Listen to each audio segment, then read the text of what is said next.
Cheyenne, can you hear me? No, I said Cheyenne, Wyoming. Can you hear me?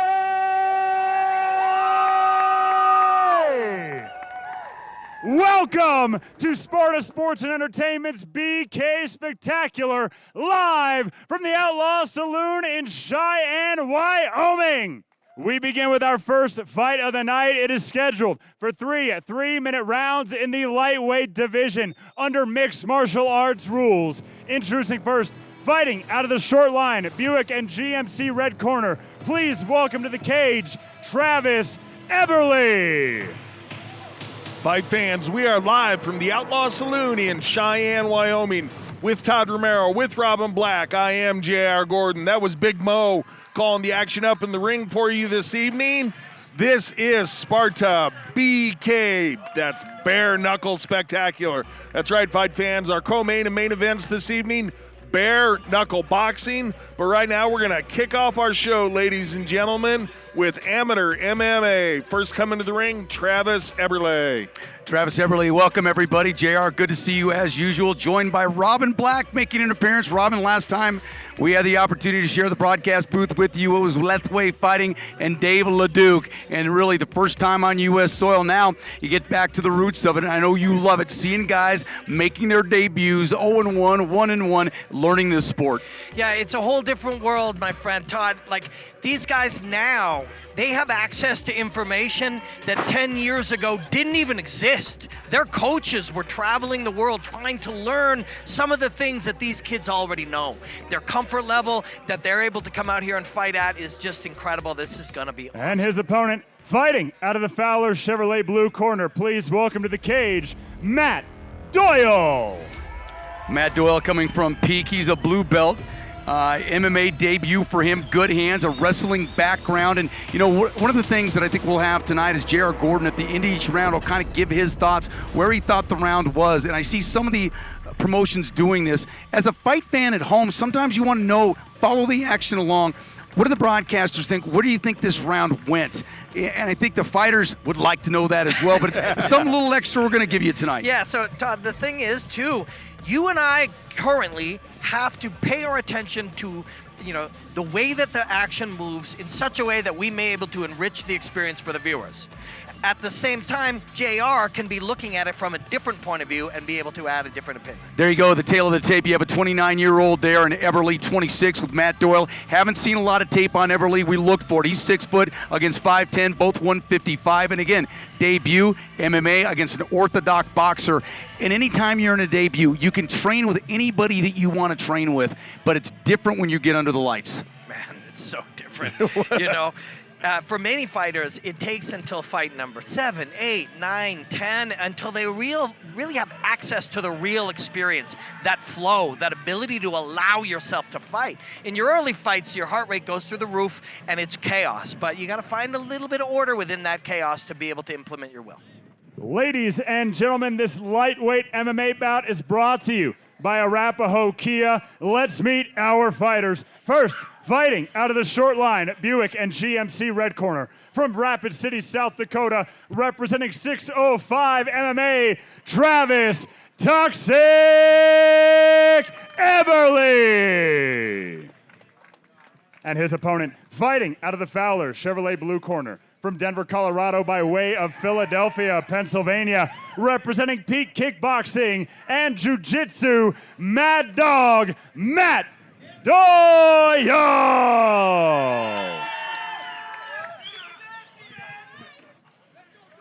Gentlemen, you know the rules. I do Far expect be a it from clean me fight. to Obey my tell commands, protect Travis yourself at all Berle times. what to If you do, wanna but touch when your name gloves, is do it now. Toxic, Good man, luck. you got to Keep come out to Britney Spears. You just got to. You know, JR, and Robin made a great point. Sometimes it takes these fighters 7, 8 times. We see a guy like Archie Colgan who fought last night where it comes a little quicker. Yeah, some people just have it innately. All right, touching it up, and here we go. Notice neither guy backed away. They literally touched gloves and then stood right at the distance from which they touched, because both are thinking about offense right now. Listen, that sun is playing a part of it as we're outside as well. So that sun's setting in the west. We'll see how the fighters position themselves. Everything could be an advantage here. 100%.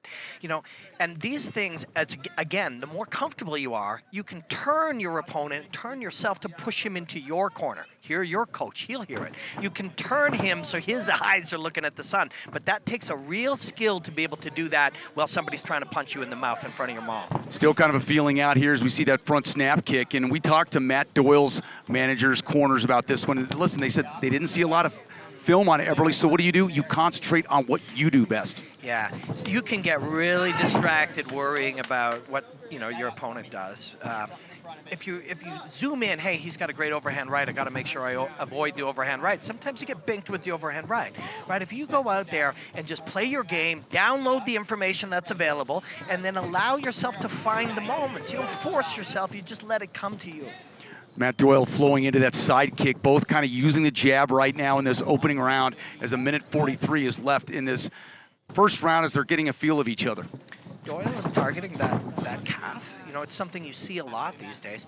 And the audience thinks that the calf kick often is free, but the calf kick is not free, and neither is the low kick like that. If you make contact with the shin, JR, you've done this as a Muay Thai fighter, both of you guys have had this experience. When you go shin on shin, that impact is so brutal, it affects the way that you move after. So nothing is free in fighting. And we've seen it, JR, as it's developed over the years. These guys get chewed up with that lower leg. You've got it. You give as much as you take. In chin on chin, even if you quote unquote win the exchange, you still may come out of it a little damaged. Sometimes you win and you lose even when you win.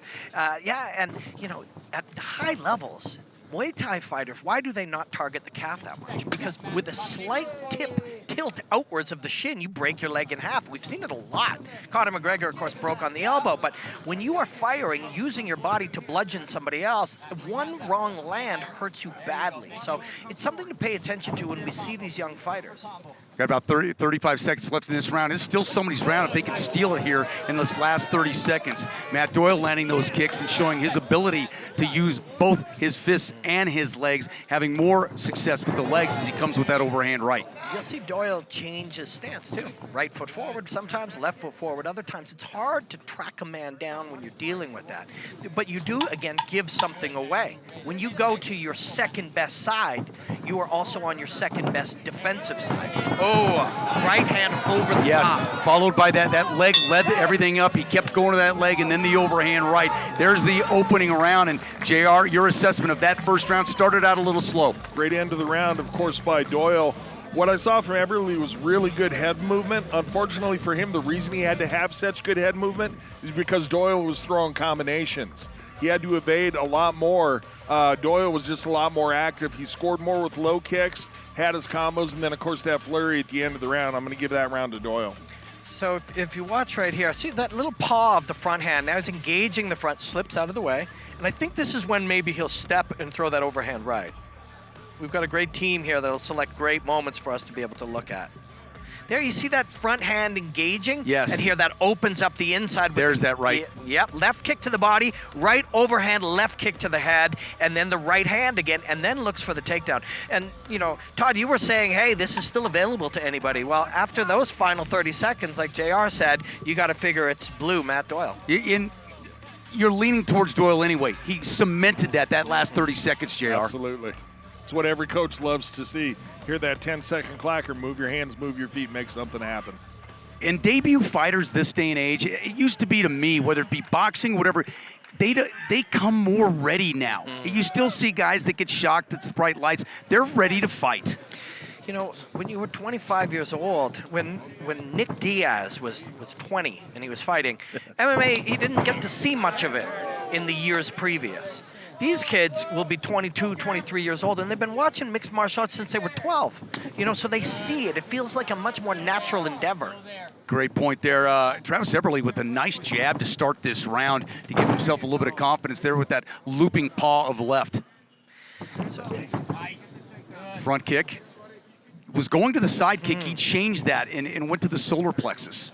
Yeah, Doyle is a very interesting fighter. That's an excellent jab by EBERLE. Just touches him. you're tempted when you're down a round to think you got to land, you know, in baseball it's the long bomb, right? You got to score. You can touch.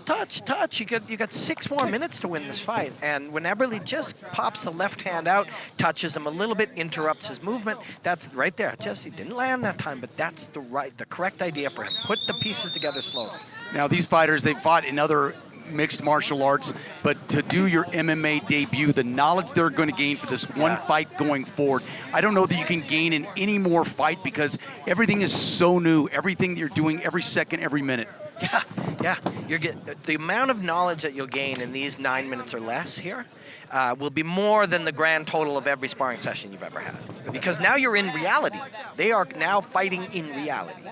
It's interesting, too. You'll notice EBERLE's hands are down. And, you know, somebody who doesn't fight right away, hey, bro, you got to keep your hands up. This is rule number 1.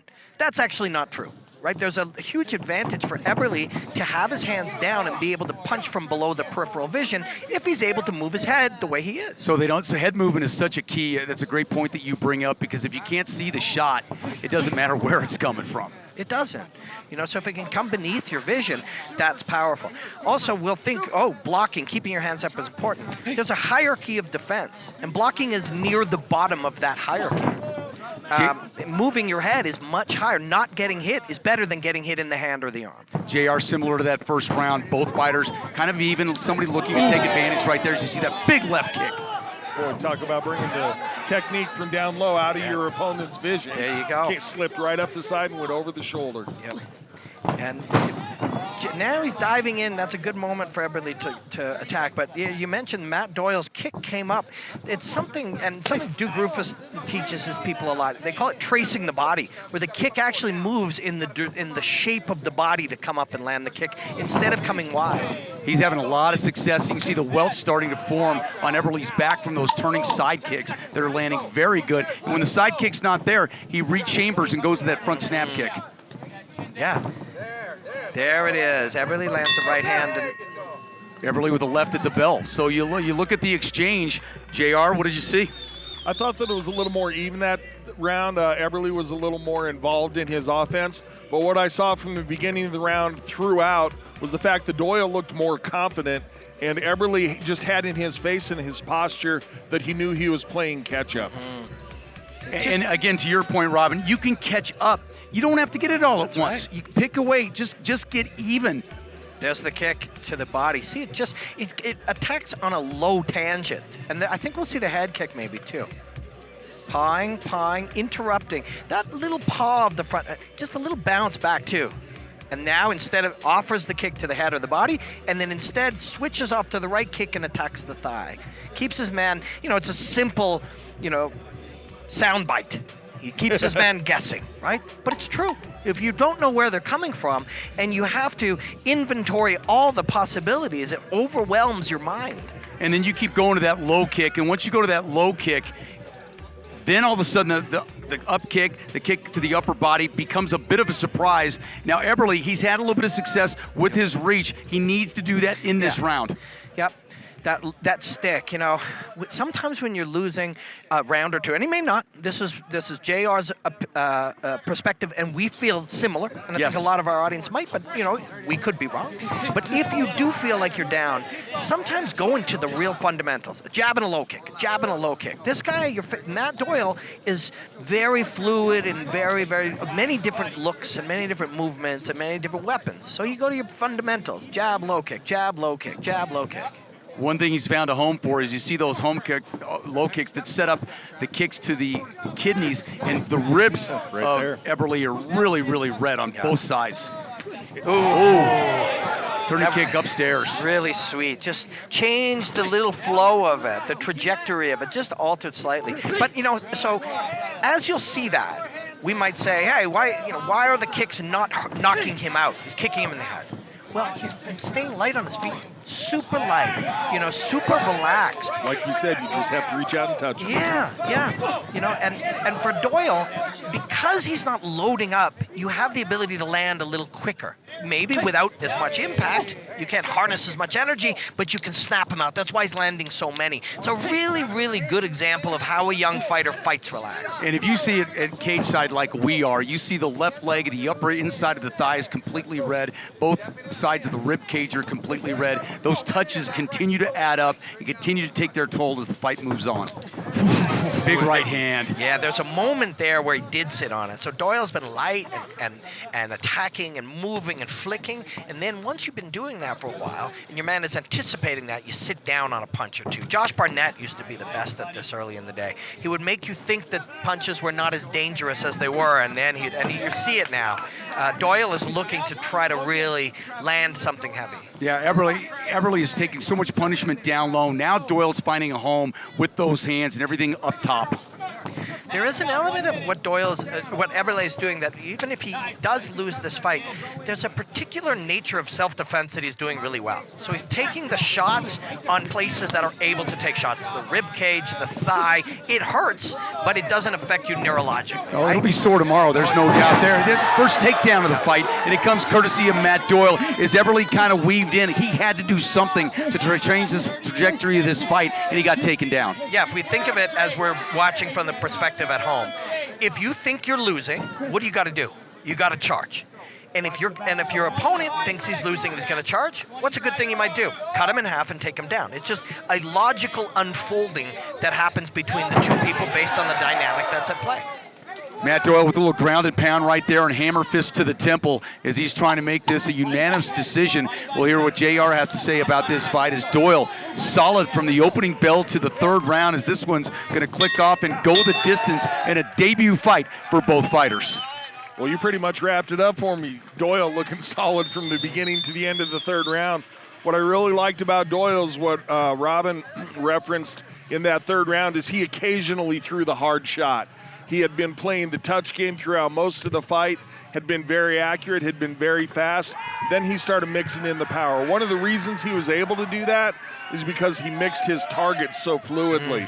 Not only punches and kicks, but high and low and right and left. And then he threw in the takedown and the wrestling in order to finish off the round. So I have it 3-0 for Doyle. And, you got 30 seconds left. Your corner, your coach, yourself, you might think, oh, wouldn't it be great if I finished the fight? You know what else would be great? Get some new experience. Get a different experience. Now you got the experience of being on top of a guy in a real mixed martial arts cage fight as he's grabbing your head, as you're moving from pad of the foot to pad of the foot, blading your hip slightly different like you see here to free your left hand. All this is valuable experience in a fight that you believe you're already winning. JR, and we talk about the winner a lot and how they're going to grow, but Travis Berle also did some good things in this fight. He weathered the storm, he took some shots, and I think he'll learn a lot as well. And his defense was fairly on point. If there's one thing I'd like to see him take forward with him, it's to keep doing a lot of the same defense that he is. Not only did he have good head movement, but as Robin mentioned, he chose the targets that he ended up being hit in some of the time. And that's a difficult thing to do, but a very masterful skill to have. Let's get up to the cage with Big Mo and get the decision. Ladies and gentlemen, after 3 full rounds, we go to your judges' scorecard for the official decision. All 3 judges scored about 30-27, declaring your winner by unanimous decision, Matt Doyle!